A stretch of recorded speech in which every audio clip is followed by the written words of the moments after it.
Merci pour votre intervention, ma chérie. Donc, c'est intervenant. Nous allons retrouver Philippe Bourquolaro, qui s'était déjà inscrit sur cette liste, bien évidemment. On a eu l'occasion de simplement souhaiter son nom. Philippe Bourquolaro, qui nous explique. Bonjour. Bonjour, monsieur le journaliste. Merci d'être là. Nous permettez-moi de vous souhaiter joyeux Noël pour tout le personnel de la radio Faculté.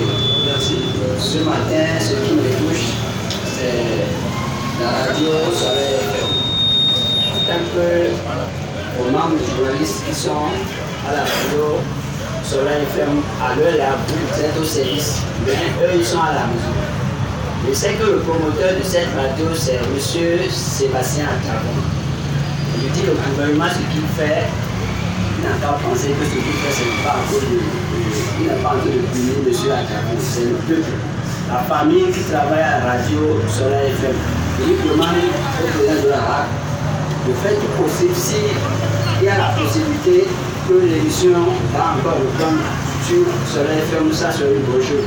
Deuxième préoccupation, ce qui concerne l'éducation béninoise, vraiment c'est à terre.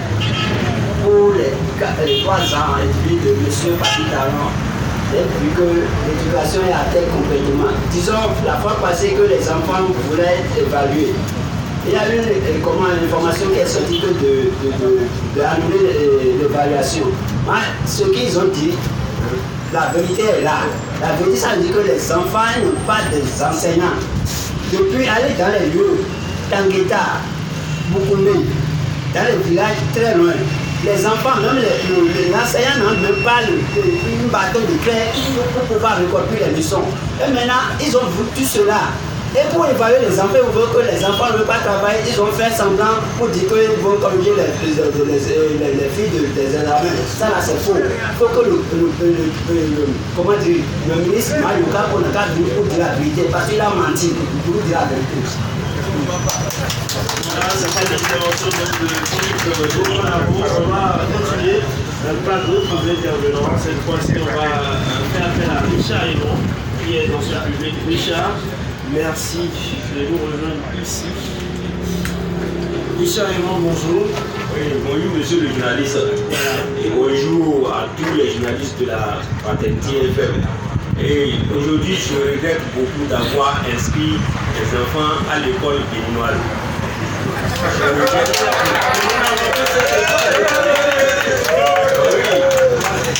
Vraiment, monsieur le journaliste, et ce matin, j'interpelle les 2 ministres de l'éducation. Si nos enfants ratent la base aujourd'hui, c'est ces 2 ministres.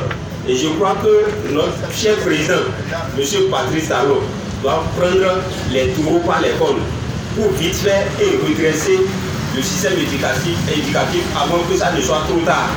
Notre système éducatif tend vers l'effondrement, je le dis toujours. Et on dit souvent, c'est eux qui chantent chaque fois, un enfant qu'on enseigne est un enfant qu'on gagne. Aujourd'hui, un enfant qu'on enseigne devient un enfant de rue dans notre pays, monsieur le maire. Ma seconde préoccupation, je voudrais m'adresser ce matin aux usagers de la route, monsieur le journaliste. Soyons prudents sur la route. Je vous dis ce qui se passe hier, à côté de nous ici, il y a eu un accident grave, mortel. Donc, à nos usagers, l'excès de vitesse est mortel. Soyons toujours prudents. Je vous remercie. Agréable journal. C'est nous qui vous remercions pour votre fidélité, votre déplacement. Nous allons retrouver Yarou Bora, qui est également dans le public et qui souhaite partager avec nous ses différentes préoccupations. Yarou, bonjour. Bonjour, monsieur le journaliste. Nous vous écoutons. On va directement sur notre propriété de la vérité. Pourquoi? Leur propos qui est dit à la radio ne se respectent pas, monsieur le journaliste. Puisqu'ils nous ont promis beaucoup de choses. Rien n'a été fait dans notre pays au Bénin. Finalement, c'est les souffrances.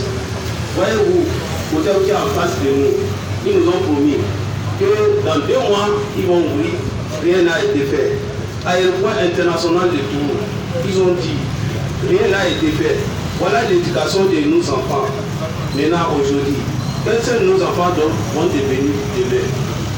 Délinquants bien comment?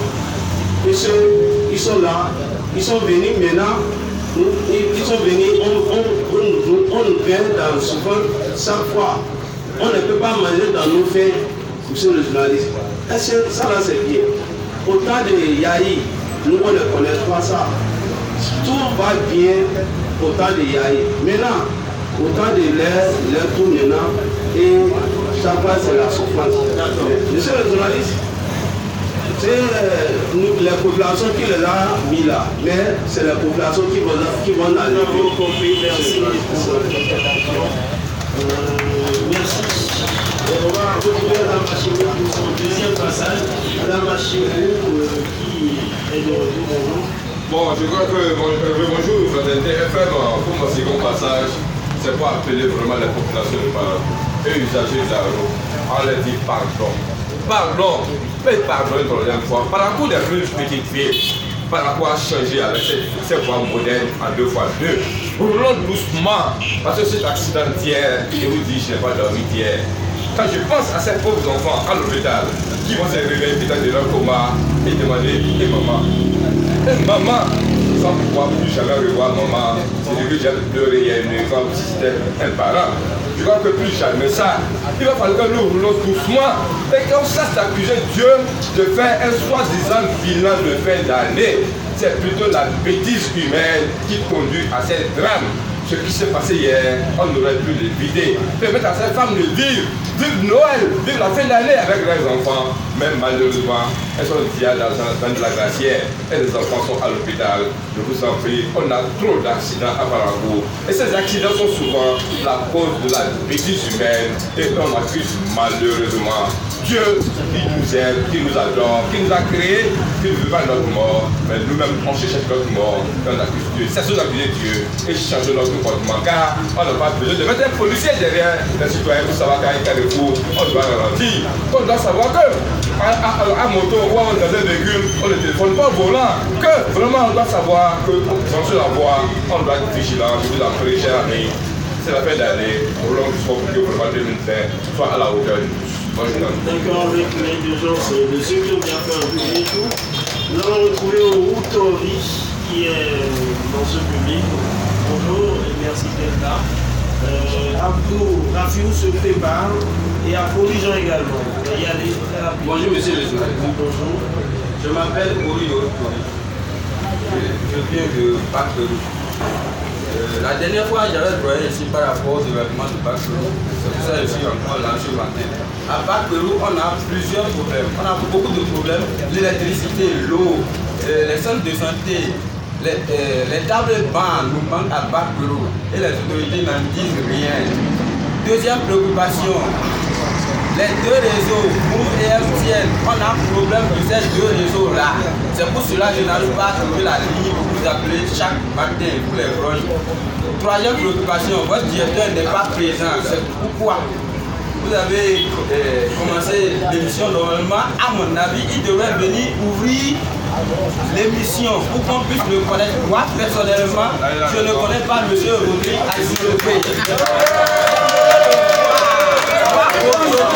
J'aimerais le voir et le serrer la main pour dire, pour le saluer au moins. D'accord. Merci beaucoup. Il y a d'autres chefs également. Tout ça pour la bonne marche de la radio Fraternité. Si tout va bien, il est déjà parmi nous et vous allez le retrouver d'ici samedi prochain sans doute pour le dernier numéro. Rodrigue Azilové, c'est quand même possible de le connaître également. Sur sa page Facebook, vous aurez ses photos, c'est possible. Abdou Rafiou.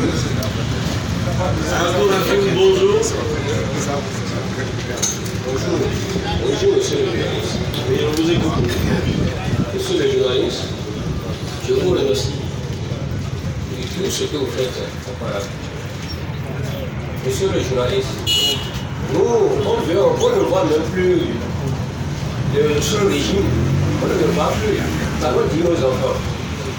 Maintenant, ils sont là, ils nous disent ce que nous, on ne comprend même pas. Ils sont là, on ne les trouve pas. Ils disent ça là, on ne les trouve même pas.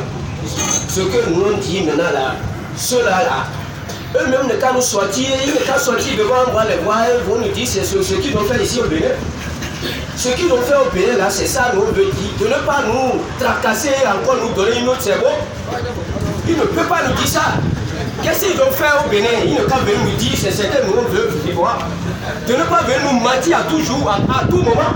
Ça veut dire quoi? Qu'est-ce que ça veut dire? On n'a pas de bouillons pour venir. Gardez votre sang. Merci. On va prendre le tout dernier intervenant. Merci de me mentionner. On va prendre le tout dernier intervenant pour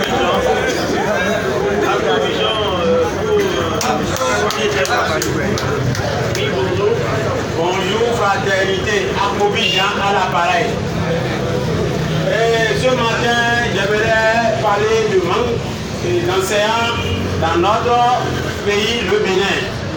Et pour quitter, je vais à Tibona, l'insécurité totale qui règne à Tibona, malgré que nous sommes à côté du commissariat, nous sommes dans une insécurité totale. Et la fois dernière, les voleurs sont venus pour démonter un château d'eau qui est juste en haut. Vous voyez que les volets sont morts. Et si ce n'est pas le gardien qui a fait tout possible pour les chasser, je ne sais pas ce qui va se passer. Ok, pour finir, il y a un dos d'âne qui est devant notre KVK Albarka. Ce dos d'âne ne garde pas un panneau de signalisation et ça crée beaucoup d'accidents. La fois dernière, ils ont amené un corps depuis Nigeria. Et le corps, c'est juste le corps est tombé et le corps s'est blessé gravement. Merci.